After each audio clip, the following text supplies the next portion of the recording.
Hi, this is Rohrich from Dallas, Texas, and welcome back to Rohrich Knose.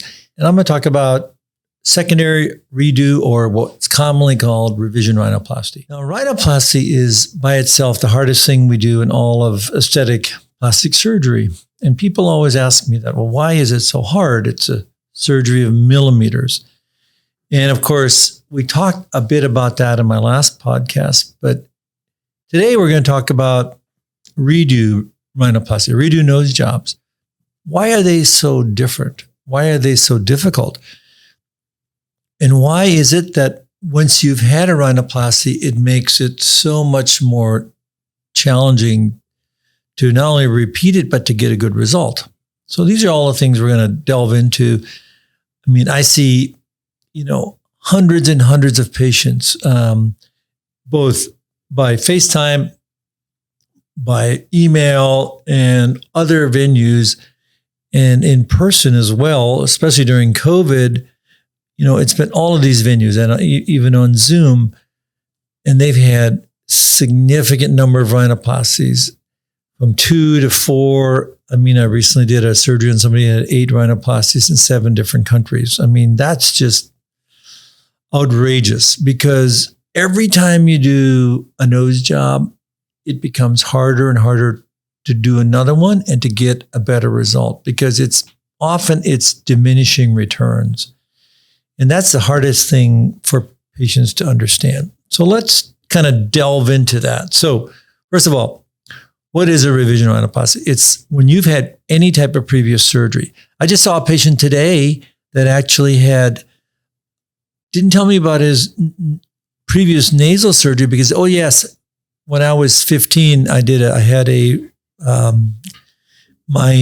ENT doctor did a septal surgery. Well, that's a rhinoplasty, because if you take some parts of your septum, that makes my job so much easier. And often when you've quote unquote had a septoplasty, they've also done other things, because I can tell their nose may be saddled, their tip may be more deformed. So they did something in addition to that. So you have to be very clear when you see a doctor, when you see an expert, of which there are very few revision rhinoplasty experts, that you tell them what you've had done. That's very important. So know before you go, do your homework. And I'll tell you, my secondary rhinoplasty patients, they're the smartest patients in all of nasal surgery. Because you know why? Because now they did their homework. What you really need to do is do your homework before you have your first rhinoplasty.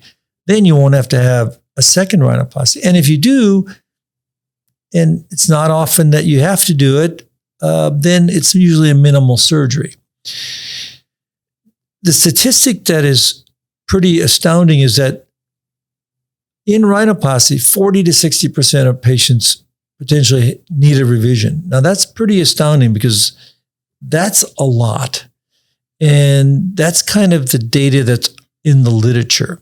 And I see that all the time.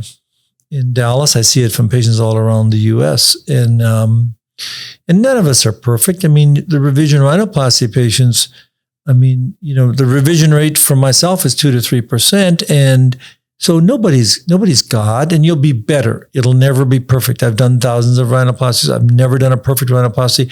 When I leave the operating room, I think it's perfect, but then it's how it heals. That's the difference, because then you see how your body reacts, your genetics, and how the wound heals. So then it comes to the secondary deformity, which often manifests in, I can't breathe, I still have a hump, I don't like my tip, I don't like my top of my nose, my dorsum, and I have a deformity that I never had before. And those are the common things that I see.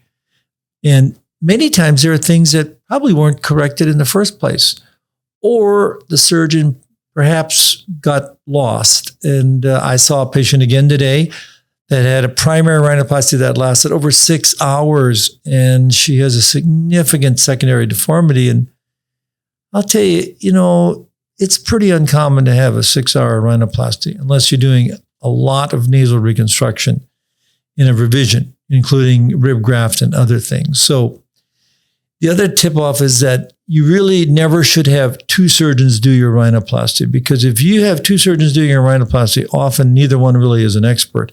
So you can't have somebody does your septum and somebody does your rhinoplasty. That does not usually go well. I see lots of patients that have said, don't worry, I had a rhinoplasty done by 2 rhinoplasty surgeons up. As a rhinoplasty surgeon, as a rhinoplasty expert, you really need to know how to restore nasal function and nasal appearance. If you don't do that, you really shouldn't be doing either. So don't rely on anybody but yourself. So you really, as a rhinoplasty surgeon, as an expert, you need to do all of this surgery yourself. And to do a revision rhinoplasty, if it had done thousands of primary rhinoplasties and seen so many and followed your patients, because your best lifelong learning is following your patients. I see my patients 1, 3, 5, 7, 10 years, and I want them to come back. I don't ever charge them to come back. I want them to come back because I want to see how their nose ages and what I did 5, 6, 7 years ago is doing. A classic example is the Collier-Miller strut, which I used to do years ago. It's a little cartilage graft that helps to reshape the tip. In the long term, I think it did reasonably well, but sometimes you would lose tip projection, shape, and contour. So that made me retrospectively look back at my patients and say, I need to do it different. I need to do it better. So, an expert never, ever is satisfied with the result. They always will go for a higher challenge, a higher echelon of what they can do. And I see when I walk into a room, I know what that patient's nose should and will look like if I operate on it. And I always ask them, what are your top 3 concerns? And if they parallel what I can fix, and they're otherwise reasonable, then I will consider operating on them. But if they are asking unreasonable things, or I don't think they are significant problems, I won't operate on them, because you can't operate on something that you can't fix. And sometimes patients are not realistic. But by and large, most revision rhinoplasty patients really have a problem. They can't breathe. They have a significant deformity. And I love doing them because it's like fixing a puzzle that has a lot of missing pieces. And the missing pieces are either cartilage, bone, or other things. So that's really important. So, revision rhinoplasty is like a complicated puzzle with pieces that are missing, or pieces that are displaced, or that are very deformed. So those are very important concepts. And when you see a patient for a revision rhinoplasty, it needs to be at least a year, sometimes even longer, to see how they've healed, because the scar has to mature. And I tell all secondary rhinoplasty patients that if I operate on you, it's probably going to take up to 2 years to see the final result. In a primary, it'll take 12 to 15 months. In a secondary, it may be 2 years, especially if you have thick skin, you're a male, you have oily skin, some ethnic patients that really have a lot of different sebaceous, different type of skin. It may take longer, and it may take more structural support. And those are things that are very important to understand, because every nose is different. Every patient is different. I can see a patient that I did a secondary rhinoplasty on at 3 months that looks amazing.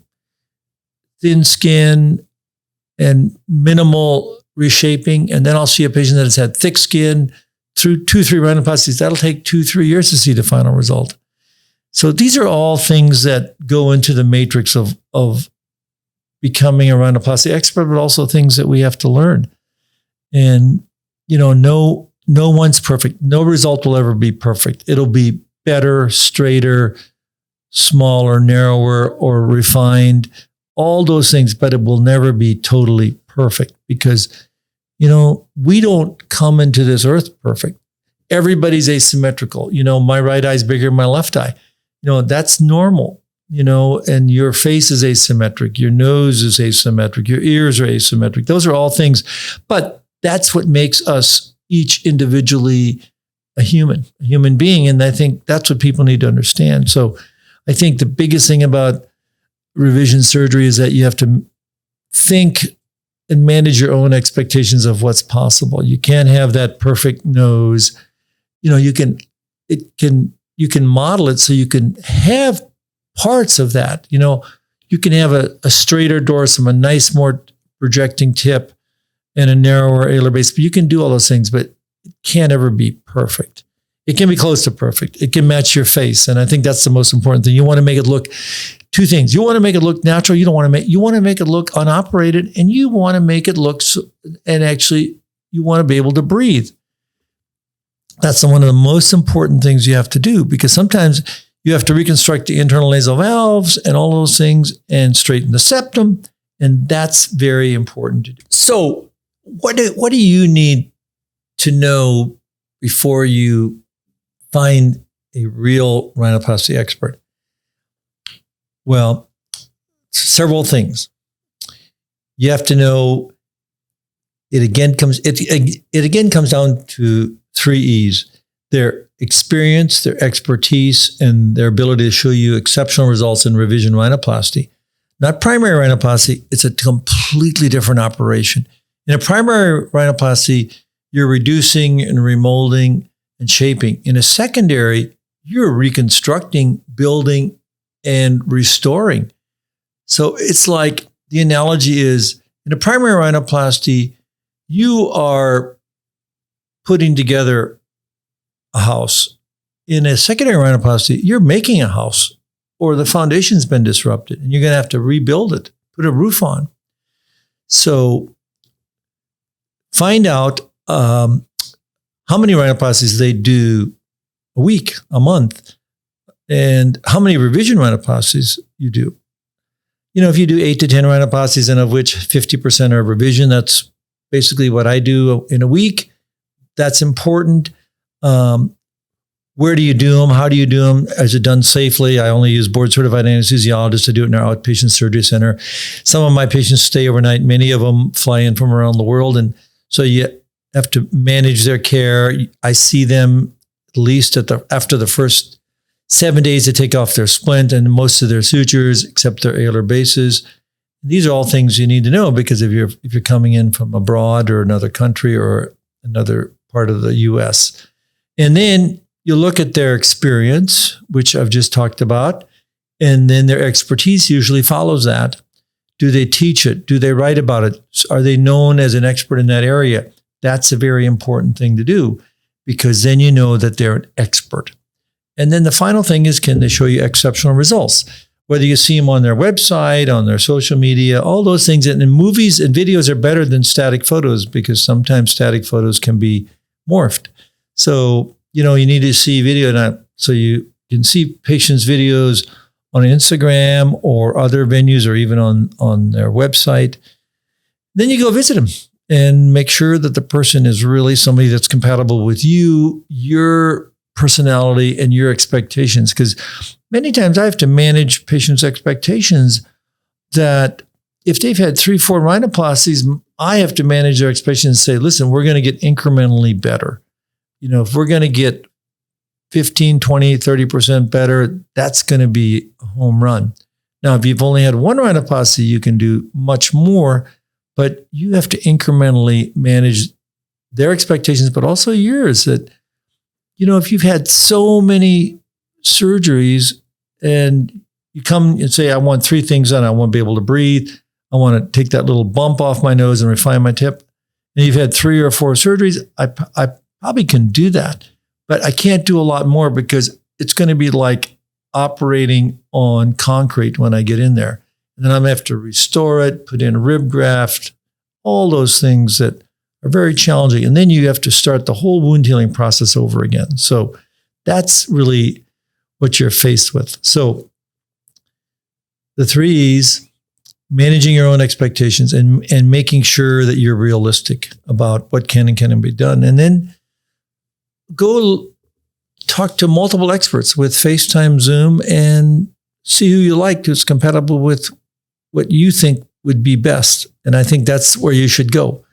And because, you really need to make sure that you're making the right decision. And after that, then it's in the hand. Usually, if you're seeing a great surgeon, they'll surround themselves with great people, great anesthesiologists, great staff. And, that's really what you want to do, because what I like to do is I want to make sure that you have not only a great result, but a great experience.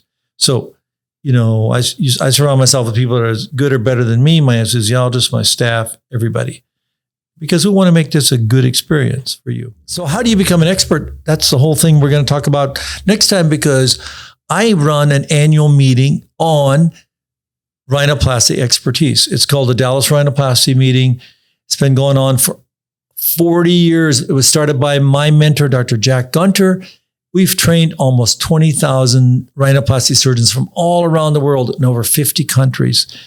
It's an amazing meeting. It'll be held next March, live, God willing. In our next podcast, we're going to talk about Dallas Rhinoplasty Live, March 9th through the 12th. It is an amazing meeting. Usually we have 400, 500 people from 40 to 50 countries, live, interactive. All the world experts are here. We actually have live fresh cadaver dissections. Everybody's interactive and involved. That's how you become an expert. And that's how experts become better. So we interact with other world experts. We become better, and we'll teach you to be not only safe, but competent, but also get good results in rhinoplasty. So join us. So in closing, I want to say that revision rhinoplasty is an amazing operation. I love it. I do it because I have a passion to get the best results for my patients. And I really want to help patients because so many of them, they come to me, they can't breathe, they're really debilitated. Like a patient recently that I showed on YouTube that had 5 different surgeries, and it was the first time in 5 years she could actually look in the mirror and say, that's me. And I want to be able to be part of that process. That just makes my day.